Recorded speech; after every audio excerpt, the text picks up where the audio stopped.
श्रीमन्महागणाधिपतये नमः। श्रीसरस्वत्यै नमः। श्रीगुरुभ्यो नमः। ॐ नमो भगवते वासुदेवाय। श्रीगुरुदेवदत्तात्रेयाय नमः।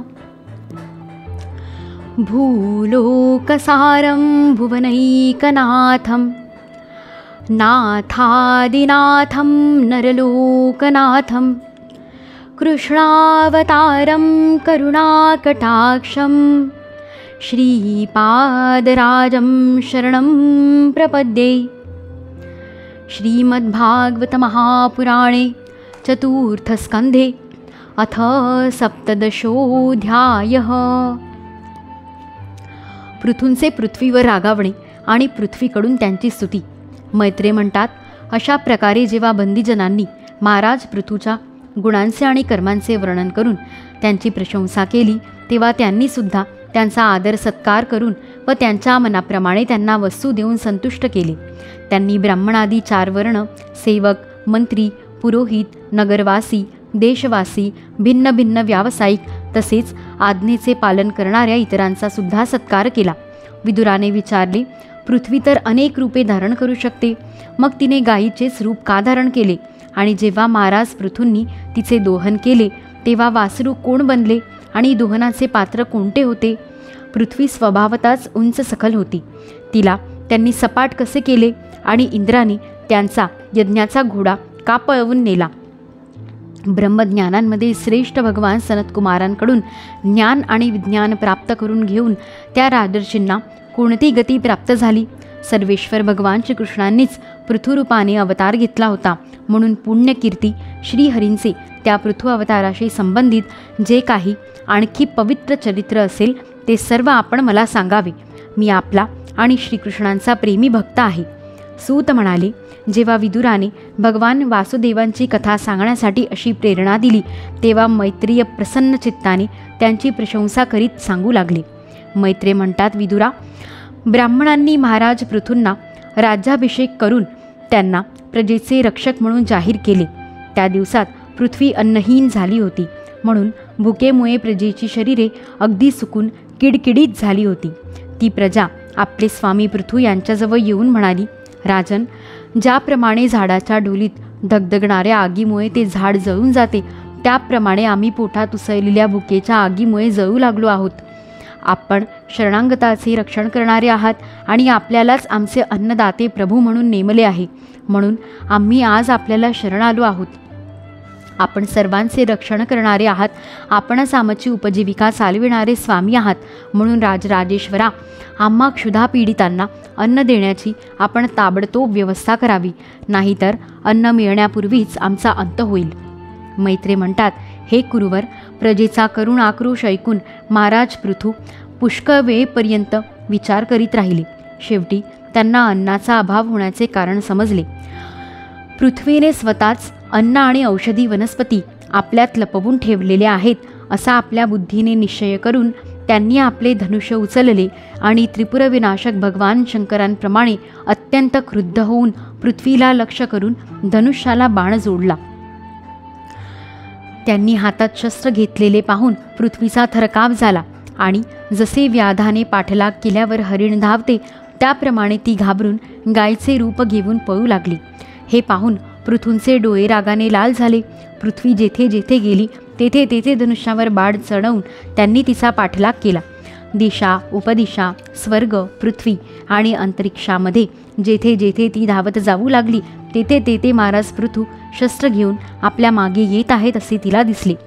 ज्याप्रमाणे मनुष्याला मृत्यूपासून कोणी वाचवू शकत नाही, त्याचप्रमाणे तिला त्रैलोक्यात वेनपुत्र पृथूपासून वाचविणारा कोणीही भेटला नाही।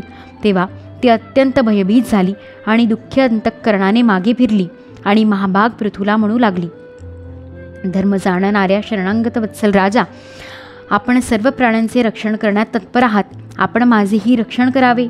मी अत्यंत दीन आणि निरपराध आहे, आपण मला का मारू इच्छिता? शिवाय आपण धर्म जाणणारे आहात, मग माझ्यासारख्या स्त्रीचा वध आपण कसा काय करू शकाल? स्त्रियांनी काही अपराध केला तरी साधारण जीवसुद्धा त्यांच्यावर हात उचलीत नाही. असे असता आपल्यासारख्या करुणामय आणि दीनवत्सल असे कसे करील? मी एखाद्या बळकट नावेसारखी आहे. सर्व जग माझ्या आधारावर स्थिर आहे. माझा विनाश करून आपण स्वतःला आणि आपल्या प्रजेला पाण्यावर कसे ठेवू शकाल? पृथू म्हणाले, पृथ्वी, तू माझ्या आज्ञेचे उल्लंघन करणारी आहेस. तू यज्ञामध्ये हविर्भाग तर घेतेस, परंतु त्याच्या बदल्यात आम्हाला अन्न देत नाहीस, म्हणून आज मी तुला मारणार. तू दररोज हिरवेगार गवत खातेस आणि आपल्या स्तनातून दूध मात्र देत नाहीस. असा दुष्टपणा करीत असल्यामुळे तुला दंड देणे हे अनुचित मानता येणार नाही. तू मूर्खपणाने पूर्वी ब्रह्मदेवाने उत्पन्न केलेल्या अन्न इत्यादींच्या बीजांना आपल्यामध्ये दडवून ठेवले आहेस आणि आताही माझी पर्वा न करता त्या आपल्या पोटातून बाहेर काढीत नाहीस.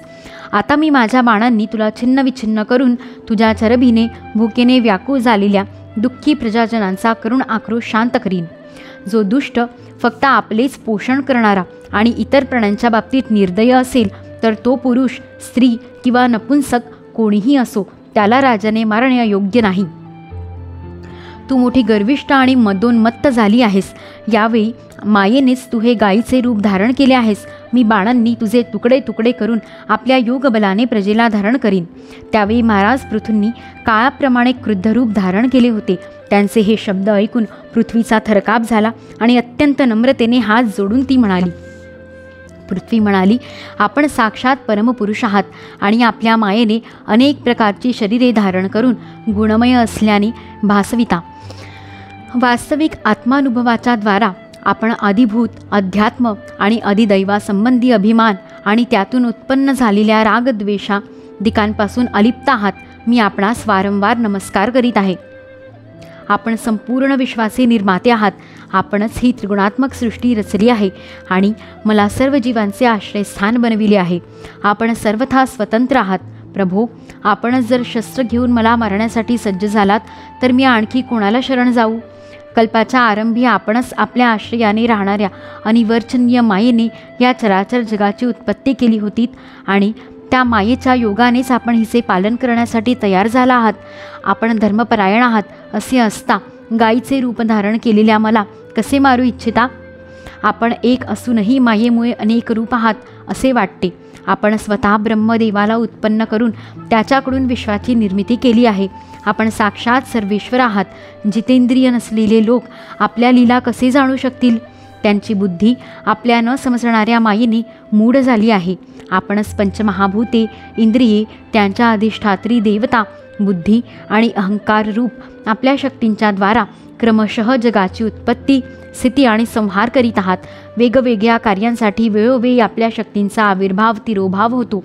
आपण साक्षात परमपुरुष आणि जगद्विधाते आहात. आपणास माझा नमस्कार असो. हे अजन्मा प्रभो, आपणच रचलेले पंचमहाभूते, इंद्रिये आणि अंतःकरणरूप जग ठेवण्यासाठी आदिवराहरूप होऊन मला रसातळातून पाण्याच्या बाहेर काढले होते. अशा प्रकारे एक वेळ माझा उद्धार करून आपण धराधर हे नाव मिळविले होते. आज तेच आपण वीरमूर्ती पाण्यावर नावेप्रमाणे स्थिर राहून माझ्याच आश्रयाने राहणाऱ्या प्रजेचे रक्षण करण्यास तीक्ष्णधार असलेले बाण घेऊन दूध न देण्याच्या माझ्या अपराधासाठी मला मारू इच्छिता. या त्रिगुणात्मक सृष्टीची रचना करणाऱ्या आपल्या मायेने माझ्यासारख्या साधारण जीवांचे चित्त भ्रमित होते. असे लोक आपल्या भक्तांच्या लीलांचा सुद्धा आशय समजू शकत नाहीत, तर मग आपल्या एखाद्या क्रियेचा उद्देश समजला नाही तर त्यात कसले आश्चर्य. अशा आपल्या जितेंद्रिय भक्तांच्या यशाचा विस्तार करणाऱ्या आपल्या भक्तांना नमस्कार असो. अध्याय 17 समाप्त. इति श्रीमद्भागवते महापुराणे पारमहंस्या संहिताया चतुर्थस्कंदे पृथुविजये धरित्री निग्रहो नाम सप्तदशोऽध्यायः. यदक्षरपदभ्रष्टं मात्राहीनं तु यद्भवेत् तत्सर्वं क्षम्यतां देव. नारायण नमोऽस्तुते. मन्त्रहीनं क्रियाहीनं भक्तिहीनं सुरेश्वर. यत्कृतं तु मया कर्म परिपूर्णं तदस्तु मे. भवे भवे यथा भक्तिः पादयोस्तव जायते तथा कुरुष्व देवेश. नाथस्त्वं नो यतः प्रभो नाम संकीर्तनं यस्य सर्वपापप्रणाशनं प्रणामो दुःखशमनस्तं नमामि हरिं परम्। हृदयान्तरी वसेतु श्रीगुरुमाऊली वरदहस्तधर मम श्री तव प्रेमलाभो जन्म जन्मान्तरी उद्धारावे चैतन्यघन सद्गुरु श्रीहरिराया दुरीतु जहूनी राहिले सांगमिका फुका जीवनी जाहल्या कैकचुका आता चरणी तुझ्याच अर्पण ही काया क्षमा कर श्री सद्गुरुराया श्री सद्गुरु चरणारविंदार्पणमस्तु श्रीकृष्णार्पणमस्तु।